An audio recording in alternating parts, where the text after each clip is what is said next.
Hello student, मैं एक बार फिर से आप सभी का स्वागत करता हूं अपने यूट्यूब चैनल डिप्लोमा लेक्चर में। तो आज हम बात करने वाले हैं स्ट्रक्चरल मैकेनिक्स के चैप्टर नंबर 6 के बारे में, जो कि हमारा है मोमेंट ऑफ इनर्शिया।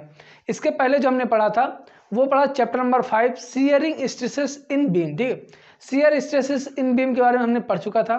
वहाँ पे कुछ न्यूमेरिकल्स भी हमने कराए थे और न्यूमेरिकल कुछ और आपके बाकी रह गए हैं। वो न्यूमेरिकल जब तक आप मोमेंट ऑफ इनर्शिया नहीं पढ़ेंगे तब तक आपको समझ में ना आए, हमें लगता है। इसलिए हम पहले मोमेंट ऑफ इनर्शिया आपको बता देते हैं, चैप्टर पूरा बता देते हैं कैसे क्या है, तो उसके बाद हम कुछ न्यूमेरिकल्स को यहाँ पे आपको करवा देंगे। तो देखते हैं हमारा जो आज का चैप्टर है।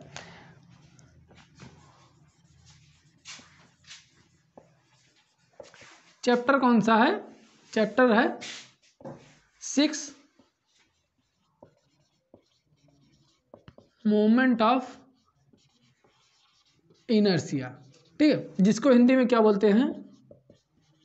जड़त्व आघूर्ण। इसका ये पार्ट नंबर 1 है। ये जो आपका मोमेंट ऑफ इनर्शिया है ये टोटल 3 वीडियो में आपको कंप्लीट कर दिया जाएगा, पूरा ये चैप्टर खत्म हो जाएगा। तो ये आपका पार्ट 1 है। तो शुरू करते हैं मोमेंट ऑफ इनर्शिया। सबसे पहले क्या आता है हमारे पास? मोमेंट। ठीक है, मोमेंट ऑफ इनर्शिया मतलब कि जड़त्व आघूर्ण। तो पहले देखते हैं जड़त्व आघूर्ण ये क्या होता है। जड़त्व क्या होता है? आघूर्ण तो हम जानते ही हैं, लेकिन जड़त्व क्या होता है? ठीक है, जड़त्व जो हमारा होता है ये होता है वस्तुओं का वह गुण। ठीक है, कि कोई भी वस्तु है, कोई मटेरियल हमारे पास है, उसका जो एक प्रॉपर्टी होती है कि वो खुद स्वयं अपनी अवस्था में परिवर्तन नहीं करती है, तो उसी को क्या हम बोल देते हैं? उसी को जड़त्व बोल देते हैं। सॉरी, ठीक है, जड़त्व बोल देते हैं। मतलब क्या कहना चाह रहा है कि वस्तुओं का वह गुण या फिर पदार्थ का वह गुण जिसके कारण वह स्वयं अपनी अवस्था में परिवर्तन का विरोध करता है या अपनी अवस्था में परिवर्तन करने में असमर्थ होती है, तो उसको क्या बोलते हैं? हम उसको जड़त्व बोल देते हैं। ये हमारा हो गया जड़त्व, जिसको हम बोलते हैं इनर्शिया। ठीक है, पदार्थ का वह गुण जिसके कारण वह स्वयं अपनी अवस्था परिवर्तन में असमर्थ होती है, उसको हम जड़त्व आघूर्ण बोल देते हैं।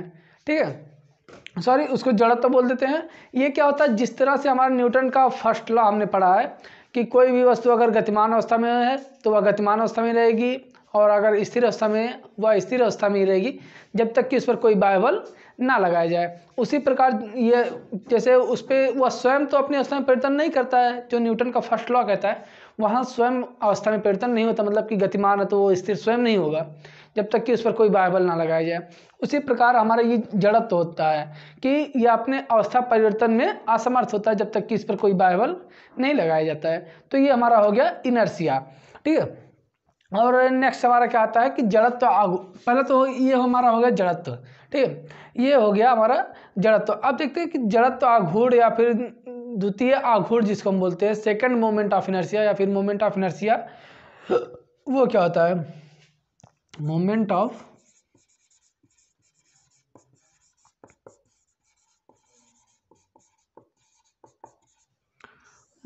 इनर्शिया, जिसको हम जड़त्व आघूर्ण हिंदी में बोलते हैं। ठीक है, ये हमारा चैप्टर है मोमेंट ऑफ इनर्शिया। तो मोमेंट ऑफ इनर्शिया हमको जानना बहुत ज़रूरी है। इसमें जो होता है, पहले हम एक एक टॉपिक करते हैं। मोमेंट आप जानते ही, मोमेंट आपको पहले के लेक्चर्स में बताए जा चुके हैं। अगर आपने पहले के लेक्चर नहीं देखे हैं तो डिस्क्रिप्शन बॉक्स में आपको मिल जाएगा प्लेलिस्ट का लिंक, वहाँ से आप प्लेलिस्ट को ओपन करके सारी वीडियोज़ को विजिट कीजिए और अच्छे से समझिए कि क्या होता है मोमेंट, क्या होता है, जैसे सारे फंक्शंस जो बताए गए हैं उसको आप अच्छे से पढ़िए। तो हमारा मोमेंट हमने पढ़ चुका है, इनर्शिया हमने देख लिया क्या होता है। अब देखते हैं मोमेंट ऑफ इनर्शिया क्या होता है, जड़त्व आघूर्ण क्या होता है। तो जड़त्व आघूर्ण होता है किसी निश्चित अक्ष के चारों ओर घूमती हुई वस्तु का वह गुण। ठीक है, कोई मान लेते हैं कोई ये एक्सिस है, इसके चारों ओर घूमती हुई कोई वस्तु है। ठीक है, इसका वह गुण, ठीक है, इसके चारों ओर घूमती हुई वस्तु का वह गुण जो उसकी वृत्तीय गति में परिवर्तन का विरोध करता है। ठीक है, उसके विरोध करता है। ठीक है, क्या कह रहा है कि कोई निश्चित अक्ष है, कोई एक्सिस है, हमारी परमानेंट एक्सिस है, तो उसके चारों ओर घूमती हुई कोई वस्तु क्या करता है कि उसकी वृत्तीय गति में परिवर्तन का विरोध करता है। वस्तु का घूर्णन अक्ष के परितः जड़त्व आघूर्ण कहलाता है। ठीक है, कि किसी वस्तु का, ठीक है, किसी निश्चित अक्ष के परितः जैसे मान लेते हैं क्या कि ये कोई एक्सिस हो गई, इसके चारों ओर घूमती हुई कोई वस्तु, ठीक है, इसके चारों ओर घूमती हुई कोई वस्तु का वह गुण, जैसे ये वस्तु है, ये हमारी एक्सिस हो गई, ये कोई वस्तु हो गई, ये वस्तु हमारी इस एक्सिस के चारों ओर घूम रही है, तो इस वस्तु का वह गुण, ठीक है, इस वस्तु का वह गुण जिसके कारण यह वस्तु अपनी वृत्तीय गति में परिवर्तन का विरोध करता है, ठीक है, अपनी वृत्तीय गति में परिवर्तन का विरोध करता है, उसे क्या बोलते हैं, उस घूर्णन अक्ष का, ये जो घूर्णन अक्ष इसको बोल देते हैं रोटेशनल एक्सिस, ठीक है, इस एक्सिस का जड़त्व आघूर्ण कहलाता है। जिस एक्सिस के मतलब कि अराउंड वो घूमता है उस एक्सिस का जड़त्व आघूर्ण कहलाता है, और मतलब कि जिस उस गुण को जड़त्व आघूर्ण बोल देते हैं। तो ये हो गया हमारा मोमेंट ऑफ इनर्शिया, ठीक है। एक बार फिर से हम डेफिनेशन बता देते हैं क्या है कि किसी निश्चित अक्ष के परितः घूमती हुई वस्तु का वह गुण जिसके कारण वह अपनी वृत्तीय गति में परिवर्तन का विरोध करता है, उस घूर्णन अक्ष के परितः जड़त्व आघूर्ण कहलाता है। तो ये हमारा डेफिनेशन हो गया और ये जड़त्व आघूर्ण हो गया, ये हमारा चैप्टर था, ठीक है। तो अब हम देख लेते हैं कि जड़त्व आघूर्ण प्राय ठोस वस्तु के द्रव्यमान अथवा संहति के आधार पर द्रव्यमान के अनुसार ज्ञात किया। जो हमारे क्या कोई वस्तु है उसका जो जड़त्व आघूर्ण मोमेंट ऑफ इनर्शिया ज्ञात करते हैं वो जनरली मास के आधार पर फाइंड आउट करते हैं, ठीक है, उस वस्तु के द्रव्यमान के आधार पे पता करते हैं, और वस्तुओं की सेक्शन के जड़त्व आघूर्ण उनके क्षेत्रफल के आधार पर। जैसे क्या हुआ, कोई वस्तु, ठीक है, ये वस्तु हमारा, ये जो मार्कर है ये कोई वस्तु मान लेते हैं, जब इसका हम जड़त्व आघूर्ण फाइंड आउट करेंगे तो इसका जो जड़त्व आघूर्ण ज्ञात करेंगे वो इसके जो इसका द्रव्यमान है मास, इसके आधार पे फाइंड आउट करते हैं। इसमें पहला पॉइंट हम लिख लेते हैं नोट पॉइंट में कि जो किसी वस्तु का जड़त्व आघूर्ण उसके द्रव्यमान के आधार पर ज्ञात करते हैं। और दूसरा पॉइंट है, अगर इसी मार्कर का, ठीक है, इसी मार्कर का हमें सेक्शन काट लेते हैं, इसी मार्कर का हम सेक्शन यहाँ से काट लेते हैं, यहाँ सेक्शन काट लेते हैं, तो अगर इस सेक्शन पर जड़त्व आघूर्ण में इस सेक्शन का जड़त्व आघूर्ण फाइंड आउट कर रहे हैं तो ये किस आधार पे फाइंड आउट होता है, ये एरिया के, उस सेक्शन के एरिया के आधार पे फाइंड आउट करते हैं। तो ये हमारे दो पॉइंट मेन पॉइंट होते हैं जड़त्व आघूर्ण में, ठीक। तो ये आपको जानना आवश्यक होता है। ये मोमेंट ऑफ इनर्शिया, इसको हम क्या बोल सकते हैं, सेकेंड मोमेंट भी बोलते हैं, ठीक है, इसको हम सेकेंड मोमेंट बोल सकते हैं। यहाँ पे लिख देते हैं और सेकेंड मोमेंट,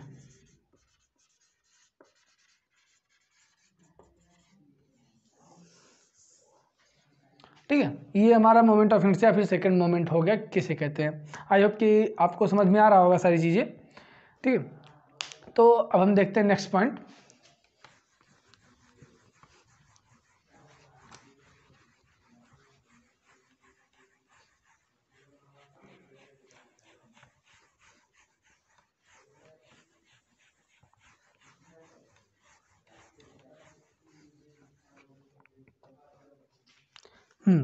तो नेक्स्ट पॉइंट हमने एक चीज़ क्या देखा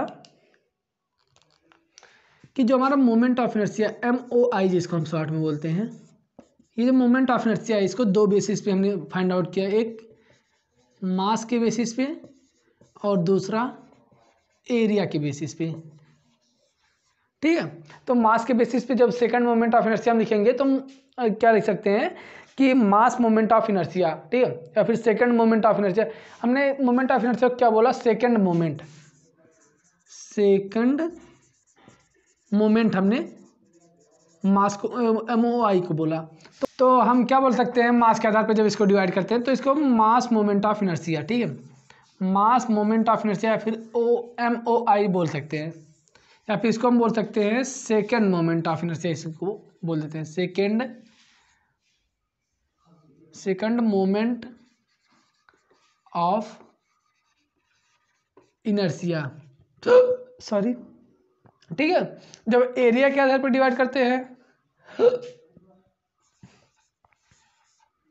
तो इसको क्या बोल देते हैं हम, एरिया मोमेंट ऑफ इनर्शिया, ठीक है, इसको भी हम सेकंड मोमेंट ऑफ इनर्शिया बोल देते हैं, ठीक है।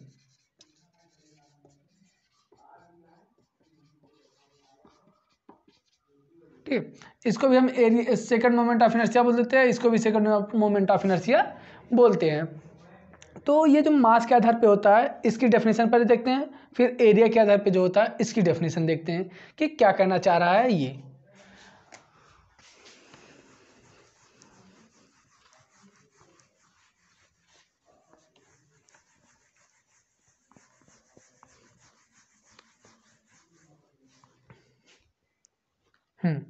पहला क्या है हमारा कि मास मोमेंट ऑफ इनर्शिया क्या होता है। ठीक है, पहला हमारा जो आता है पॉइंट, मास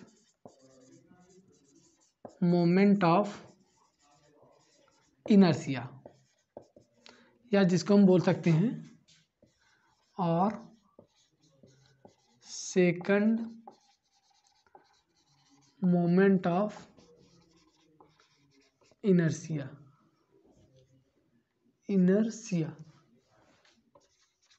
ठीक है, मास मोमेंट ऑफ इनर्शिया फिर सेकंड मोमेंट ऑफ इनर्शिया। ये क्या होता है, किसी अक्ष के सापेक्ष एक पिंड का जड़त्व आघूर्ण। ठीक है, जैसे कोई एक्सिस हो गई, ये कोई एक्सिस होगी, इसके सापेक्ष ये कोई पिंड है।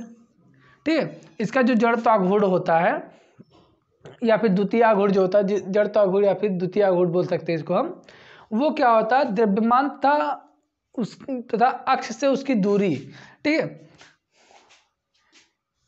ये एक्स एक्सिस हो गई, ये वाई एक्सिस, एक्स वाई। ठीक है, इसका मास मान लेते हैं कुछ यम है, और इस एक्सिस से यहाँ तक की दूरी कुछ मान लेते हैं की है।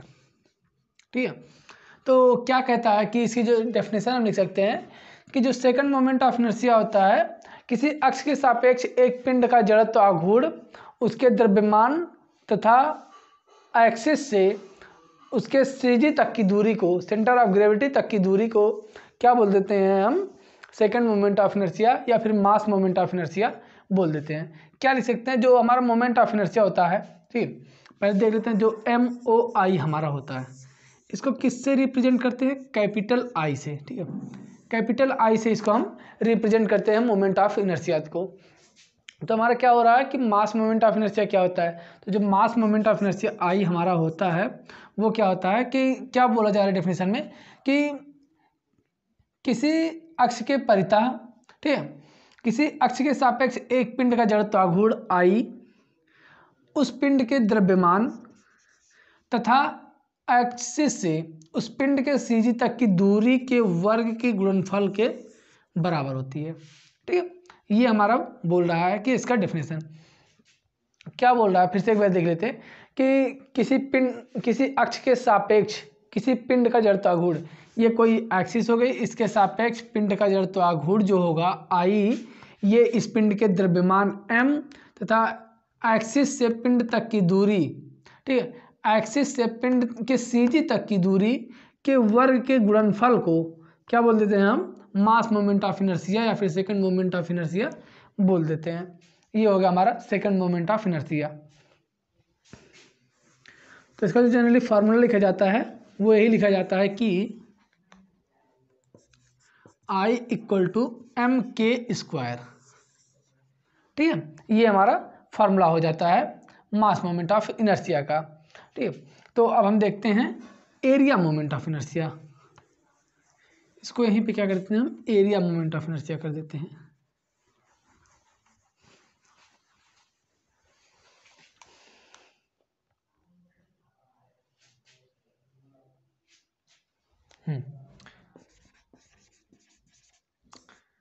एरिया मोमेंट ऑफ इनर्शिया, ठीक है, या फिर सेकंड मोमेंट ऑफ इनर्शिया। तो ये हमारा एरिया मोमेंट ऑफ इनर्शिया या फिर सेकंड मोमेंट ऑफ इनर्शिया क्या होता है, इसको देख लेते हैं कि ये भी सेम टू सेम वैसे जैसे क्या होता था उसमें मास की, ये कोई एक्सिस हो जाती थी, एक्स एक्सिस, और ये वाई एक्सिस। ठीक है, तो ये कोई पिंड हो जाती थी, इसका CG हो गया, यहाँ CG यहाँ से यहाँ तक की दूरी k थी, और इसका द्रव्यमान कुछ मान लेते हैं m था। ठीक है, तो मास मोमेंट ऑफ इनर्शिया में क्या लेते थे, I = mk²। वहाँ पे मास की बात हो रही थी, मतलब द्रव्यमान की बात हो रही थी, तो द्रव्यमान हम ले रहे थे, लेकिन यहाँ पे किस चीज़ की बात हो रही है, एरिया की। तो यहाँ पे क्या हो जाएगा, किसी अक्ष के सापेक्ष, ठीक है, किसी पिंड का जो जड़त्व आघूर्ण होता है वह उस पिंड के क्षेत्रफल तथा एक्सिस से पिंड के सीजी तक की दूरी के वर्ग के गुणनफल को क्या बोलते हैं? उसको हम बोल देते हैं एरिया मोमेंट ऑफ इनर्शिया बोल देते हैं। ठीक है, एरिया मोमेंट ऑफ इनर्शिया बोल देते हैं। ये हमारा होता है एरिया मोमेंट ऑफ इनर्शिया। और एक चीज़ देख लेते हैं, ये जो हमारा ये होता है के, ठीक है, यहाँ पे ए हमारा आई हमारा क्या हो गया? Moment of inertia. ए क्या हो गया? एरिया। और के क्या हो गया? Radius of gyration. Radius of gyration. यहाँ पे आई हमारा सेम टू सेम वही हो जाएगा, और के भी एम क्या हमारा यहाँ पे हो जाएगा? यहाँ पे हम लिखते हैं एम हो जाएगा हमारा मास पिंड का, और के भी हमारा वही सेम टू सेम हो जाएगा रेडियस ऑफ जायरेशन। ठीक है, तो हम देखते हैं रेडियस ऑफ जायरेशन क्या होता है, ये भी देख लेते हैं यहीं पे कि किसी घूर्णन अक्ष के परितः किसी क्षेत्र के परिभ्रमण करते हुए, ठीक है, परिभ्रमण त्रिज्या अक्ष से मापी गई दूरी। ठीक है, यहीं से हम ये भी ज्ञात करते हैं कि रेडियस ऑफ जायरेशन किसे कहते हैं। ठीक है, ये जो हमारा फॉर्मूला निकल के आया I=a² यहीं से हम क्या करते हैं? रेडियस ऑफ जायरेशन की डेफिनेशन भी फाइंड आउट करते हैं। कैसे फाइंड आउट करते हैं? इसका फार्मूला भी यहीं से फाइंड आउट होगा और इसका डेफिनेशन भी यहीं से फाइंड आउट होगा। तो देखते हैं हमारे पास क्या है, I=a²। I moment of inertia, A area, के रेडियस ऑफ जायरेशन। तो क्या लिख सकते हैं कि हाँ, किसी घूर्णन अक्ष के परितः परिभ्रमण त्रिज्या, किसी घूर्णन अक्ष के परितः किसी क्षेत्र की, ये कोई क्षेत्र हो गया, ये घूर्णन एक्सिस हो गया जिसपे ये रोटेट करे। ठीक है, इस एक्सिस के परितः किसी क्षेत्र, इस क्षेत्र की जो परिभ्रमण त्रिज्या होगी के, वो उस पिंड के या फिर उस क्षेत्र के मोमेंट ऑफ इनर्शिया तथा उस पिंड के एरिया के अनुपात के वर्गमूल के बराबर होती है। ये यहाँ से डेफिनेशन निकल के आती है। ठीक है, अगर हम यहाँ से निकालना चाहें तो भी हमारा वही हो जाएगा, के स्क्वायर क्या हो जाएगा? I/a, और के इक्वल टू क्या हो जाएगा? √I/a। ठीक है, तो आप चाहें खुद से डेफिनेशन बना सकते हैं कि किसी घूर्णन अक्ष के परितः घूमती हुई पिंड की जो परिभ्रमण त्रिज्या होती है वो उस पिंड के मोमेंट ऑफ इनर्शिया तथा क्षेत्रफल के अनुपात के, ठीक है, वर्गमूल के बराबर होती है। ठीक है, या फिर एक तरह से और इसको बोल सकते हैं कि किसी अक्ष के सापेक्ष, किसी घूर्णन अक्ष के सापेक्ष किसी पिंड की जो परिभ्रमण त्रिज्या का वर्ग होता है, ठीक है, परिभ्रमण त्रिज्या का वर्ग होता है, उस पिंड के मोमेंट ऑफ इनर्शिया तथा एरिया के अनुपात के बराबर होता है। तो ये हमारा निकल के आ जाएगा, तो यहाँ से हमारा यही निकल के आ जाता है। ठीक है, तो अगर हमें लिखना हुआ तो हम क्या लिखेंगे? किसी घूर्णन अक्ष के परितः किसी क्षेत्र के, ठीक है, किसी घूर्णन अक्ष के परितः किसी क्षेत्र के परिभ्रमण त्रिज्या अक्ष से मापी गई वह दूरी है। ठीक है, ये एक्सिस हो गई, यहां से मापी गई वह दूरी है कि वह दूरी है जिसके वर्ग को क्षेत्रफल के संपूर्ण क्षेत्रफल से गुणा किया जाए तो उस अक्ष के क्षेत्रफल आघूर्ण के बराबर होता है। तो चीजें वही बोल रहा है। ठीक है, इसको चाहे ऐसे लिखें चाहे ऐसे लिखें। ठीक है, इसको कई प्रकार से हम डेफिनेशन इसका लिख सकते हैं कि के इक्वल टू, अगर के स्क्वायर इक्वल टू IA लिखते हैं तो भी यहाँ से भी एक डेफिनेशन बन जाएगा, और के इक्वल टू √I/a लिख सकते हैं तो यहाँ से भी एक डेफिनेशन मिल जाएगा, और अगर I इक्वल टू a² लिखते हैं तो यहाँ से भी एक डेफिनेशन मिल जाएगा। तो ये तो हमने बता दिया, ये भी आपको बता देते हैं। क्या कह रहा है? किसी घूर्णन अक्ष के परितः किसी क्षेत्र की परिभ्रमण त्रिज्या उस एक्सिस से नापी गई वह दूरी होती है जो कि अगर उस क्षेत्र के क्षेत्रफल से उसके स्क्वायर में गुणा कर दिया जाए, मतलब परिभ्रमण जो डिस्टेंस होती है एक्सिस से उसके सेंटर CG तक की दूरी के स्क्वायर करके उसमें एरिया से गुणा किया जाए तो वह उस पिंड के मोमेंट ऑफ इनर्शिया के बराबर होती है, तो वही हमारी परिभ्रमण त्रिज्या कहलाती है। ये हो गई हमारी परिभ्रमण त्रिज्या। यहाँ से हमें कितनी डेफिनेशन पता चली अभी तक? हमने अभी तक कितना कौन कौन सा डेफिनेशन पढ़ा उसको देख लेते हैं।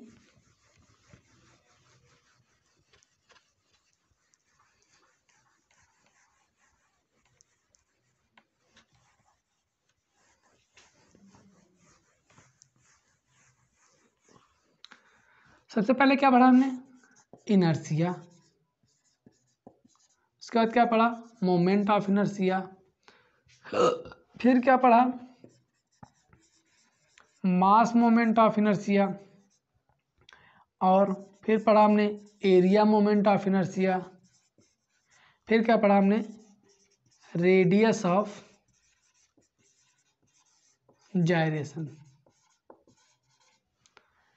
इनर्शिया मोमेंट ऑफ इनर्शिया को आई से हमने डिनोट किया, मास मोमेंट ऑफ इनर्शिया को आई इक्वल टू एम के स्क्वायर हमने लिखा, moment area moment of inertia को आई इक्वल टू ए के स्क्वायर हमने लिखा, और रेडियस ऑफ जायरेशन को के इक्वल टू हमने लिखा रूट आई अपॉन में ए।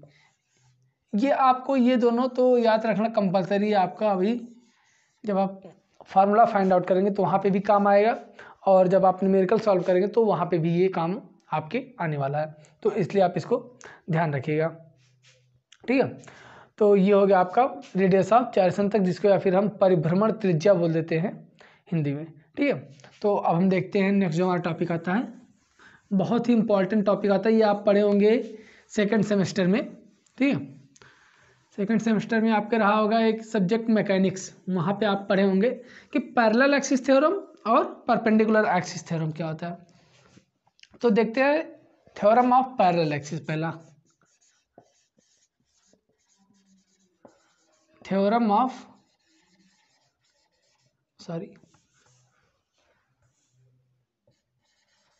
पैरेलल एक्सिस, ठीक, समांतर अक्ष का प्रमेय, ठीक है। समांतर अक्ष प्रमेय या फिर थ्योरम ऑफ पैरेलल एक्सिस बोल देते हैं जिसको हम।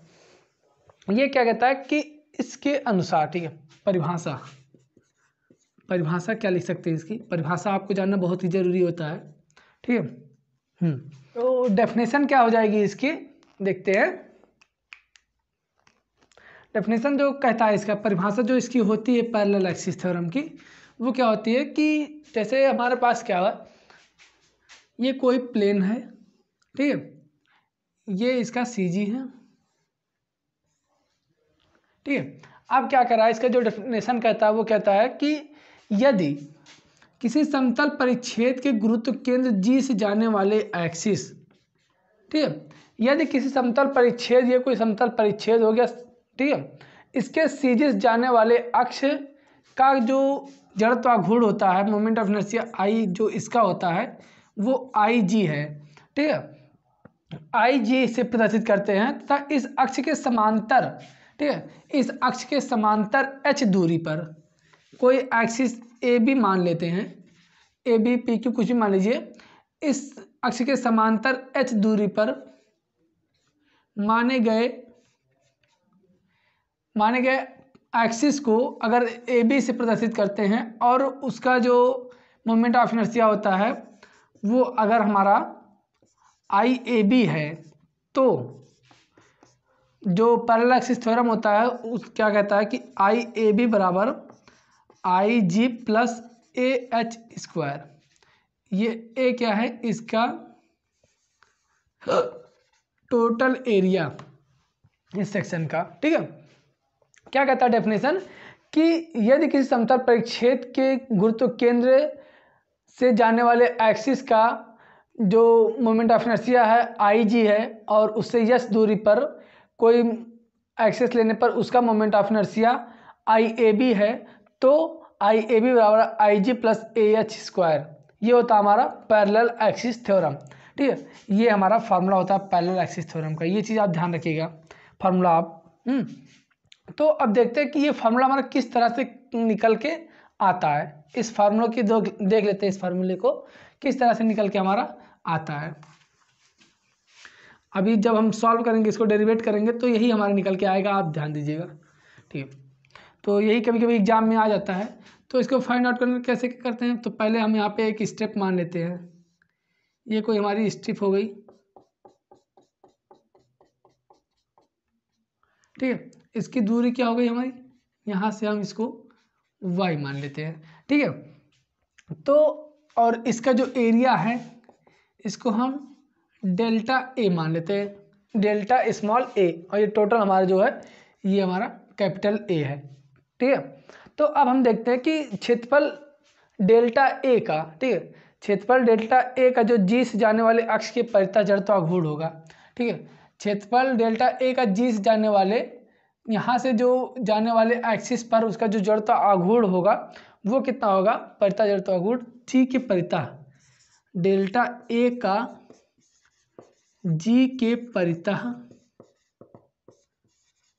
जड़त्व आघूर्ण, वो हमारा क्या हो जाएगा, delta A into Y square, इसका एरिया मल्टीप्लाई बाई यहाँ इससे यहाँ तक की डिस्टेंस, ये हमारी होती है जड़त्व आघूर्ण, ठीक है। ये हमारा डेल्टा ए का जी के परितः जड़त्व आघूर्ण हो गया। और दूसरा हमारा क्या होता है, पूरे परिच्छेद का, ये जो हमारा पूरा परिच्छेद सेक्शन दिया गया है जिसका एरिया ए है, ठीक है, इसका जी के परितः, जी से जाने वाले अक्ष के परितः, इस अक्ष के परितः, ठीक है, जो जड़त्व आघूर्ण होगा वो कितना हमारा हो जाएगा, इसको हम आई एक्स जी लिख देते हैं। ये एक्स एक्सिस है, जी हमारा सी जी है, ठीक है। आई एक्स जी हमारा दूसरा पॉइंट हो जाएगा कि पूरे परिच्छेद का जी से जाने वाले अक्ष के परितः जड़त्व आघूर्ण, ये हमारा हो जाएगा summation of del A into, ये हमारा कितना हो जाएगा, वाई स्क्वायर। ये हमारा समेसन क्यों हुआ, क्योंकि ऐसे ही सारे अगर हम सब जगह पे ऐसे छोटे छोटे खाने काट सकते हैं, ठीक है, तो इन सब का जब सम कर लेंगे तो क्या हो जाएगा, हमारा टोटल एरिया हो जाएगा। तो इसलिए इसको हम summation of delta A into Y square लिख देते हैं। और अब अगर देखते हैं कि जो डेल्टा ए है, ठीक है, डेल्टा ए का ए बी के परितः जड़त्व आघूर्ण, ठीक है। पहले तो हमने क्या किया, एक्स एक्स के परितः जड़त्व आघूर्ण ज्ञात कर लिया डेल्टा ए का, और एक्स एक्स के परितः जड़त्व आघूर्ण ज्ञात कर लिया पूरे एरिया का, ठीक है। अब क्या करेंगे, ए बी के परितः फाइंड आउट करेंगे कि डेल्टा ए का जड़त्व आघूर्ण कितना होगा। तो ए बी के परितः, ठीक है, डेल्टा ए का ए बी के परितः जड़त्व आघूर्ण, तो ये कितना हमारा हो जाएगा, ये यहाँ से डिस्टेंस कितनी हो जाएगी हमारी, h प्लस वाई, ठीक है, या फिर y प्लस एच हम लिख सकते हैं। इसको हम लिख देते हैं कि delta A multiply by Y plus H का स्क्वायर, ठीक है। ये हमारा वाई स्क्वायर था, वाई के स्थान पे हमारा क्या h प्लस वाई हो गया, तो हमने इसको h प्लस वाई कर दिया, multiply by Y, delta A है। अब ऐसे पूरे सेक्शन का, ठीक है, ए बी के परितः इस पूरे सेक्शन का जड़त्व आघूर्ण फाइंड आउट करेंगे, तो इसको हम आई ए बी लिख देते हैं। इसको आई एक्स जी ना करके आई जी ही अगर हम करते हैं, क्योंकि हमने क्या फार्मूला पढ़ा था, I G equal to, sorry, I A B equal to I G plus A H square, ठीक है, यही हमने पढ़ा था। तो अभी यही हमारे निकल के यहाँ से आएगा, ठीक। तो ए बी के परितः इस पूरे सेक्शन का जड़त्व आघूर्ण, इस ए बी मतलब कि एक्सिस के परितः पूरे इसका जड़त्व आघूर्ण कितना हो जाएगा, summation of delta A into Y plus H का स्क्वायर, ठीक है। तो ये हमारा हो गया। अब क्या करेंगे, इसको ब्रैकेट हम खोलेंगे, तो डेल्टा ए, ये ए प्लस बी का होल स्क्वायर का फॉर्मूला आप जानते ही हैं कि क्या होता है, कि A square plus B square plus 2a, तो वही चीज़ यहाँ पे भी फॉलो होगा, A square plus B square plus 2ab, ठीक है, वही चीज़ सेम यहाँ पे भी फॉलो हो रहा है, ठीक है। अब इसको हम यहाँ पे सॉल्व करते हैं। आई होप कि आप सभी को सारी चीज़ समझ में आ रही होंगी, ठीक है। और अगर नहीं समझ में आ रही तो आप हमें कमेंट करके बताइए कहाँ पे नहीं समझ में आ रही है, हम आपके डाउट्स को क्लियर करेंगे, ठीक है। डेली आपको संडे को लाइव डाउट सेशन रहता है, आप वहाँ पे भी अपने डाउट्स को क्लियर कर सकते हैं, या फिर आपको सैटरडे को, ठीक है, हमारा जो व्हाट्सएप ग्रुप है वहाँ पे व्हाट्सएप ग्रुप आपका ओपन रहेगा, कमेंट आपका ओपन रहेगा, वहाँ पे आप कमेंट कर सकते हैं अपने डाउट्स को, और संडे के दिन जो लाइव डाउट सेशन रहेगा वहाँ पे आपके सारे डाउट्स क्लियर कर दिए जाएंगे, ठीक है। चाहे वो नोट्स से रिगार्डिंग हो, चाहे कोई किसी क्वेश्चन से रिगार्डिंग हो, ठीक है। हाँ, तो ये हमारा इतना आया।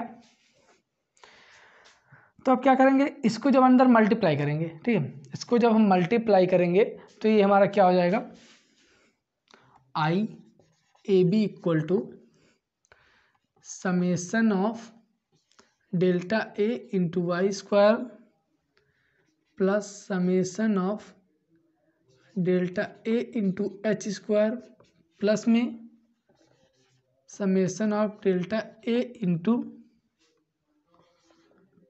2YH, ठीक है, 2YH ये हमारा हो गया।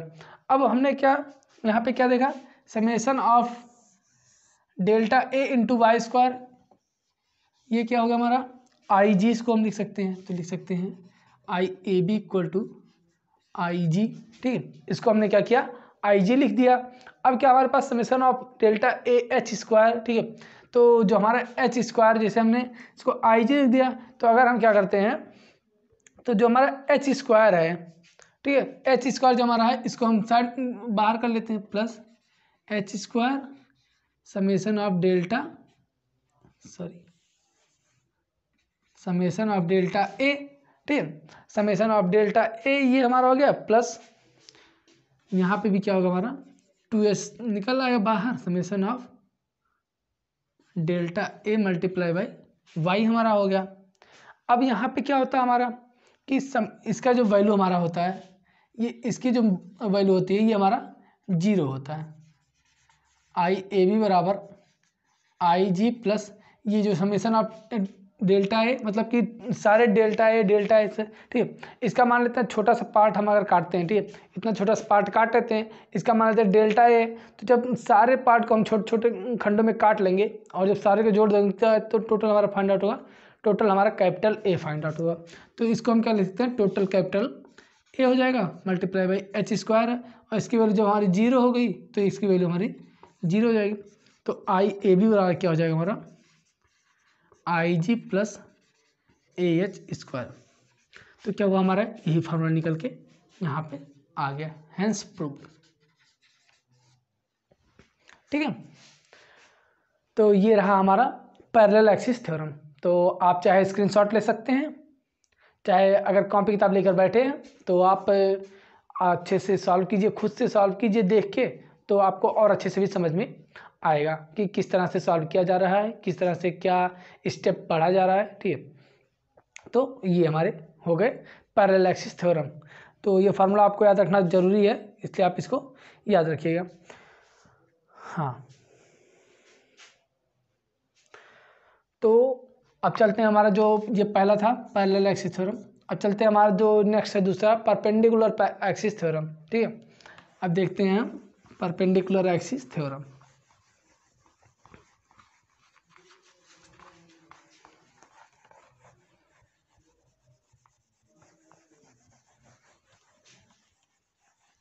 अगर वीडियो आपको अच्छी लग रही है तो वीडियो को लाइक कीजिए, अपने दोस्तों के साथ शेयर कीजिए, जिससे ज़्यादा से ज़्यादा आपके दोस्त भी फ़ायदा उठा सकें और अच्छे से अच्छे नंबर एग्ज़ाम में ला सकें। तो अब हमें क्या देखना है, परपेंडिकुलर एक्सिस थ्योरम। तो हमारा क्या होता है कि परपेंडिकुलर एक्सिस थ्योरम, ठीक है, सेकंड जो है परपेंडिकुलर एक्सिस थ्योरम, जिसको हम बोलते हैं लंब रूप अभिलंब अक्ष प्रमेय, ठीक है।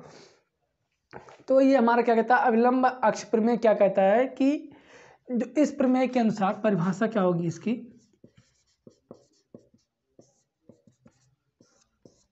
इस प्रमेय के अनुसार क्या लिख सकते हैं हम कि जो हमारा किसी क्षेत्र का उस क्षेत्र के ही समतल में, ठीक है, ये कोई क्षेत्र हो गया, इस क्षेत्र के ही समतल में यहाँ पे दो एक्सिस मान लेते हैं, ठीक है, एक्स वाई, तो ये एक दूसरे के परपेंडिकुलर, ठीक है, हाँ, स्थित परस्पर लंब दो अक्षों एक्स एक्स और ये वाई वाई, ठीक है।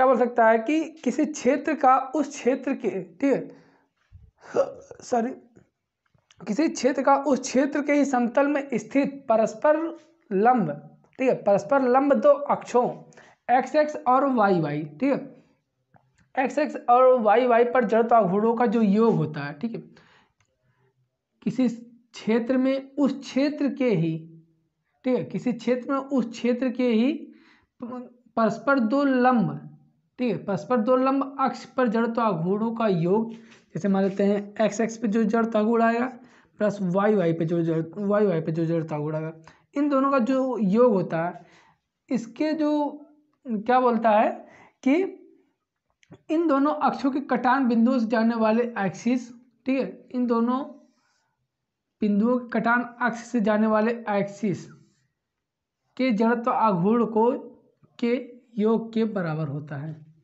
ये हमारा जेड जेड मान लेते हैं, ठीक है, तो इसके क्या होता है, ये बराबर होता है, ये हमारा होता है पैरेलल एक्सिस थ्योरम।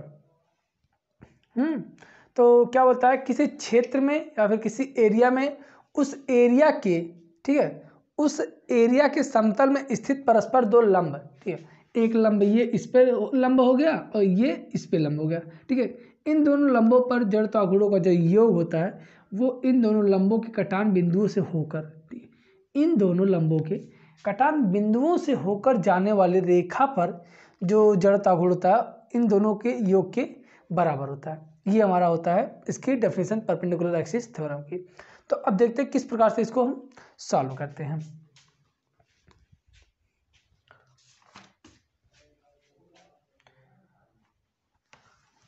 इसको हम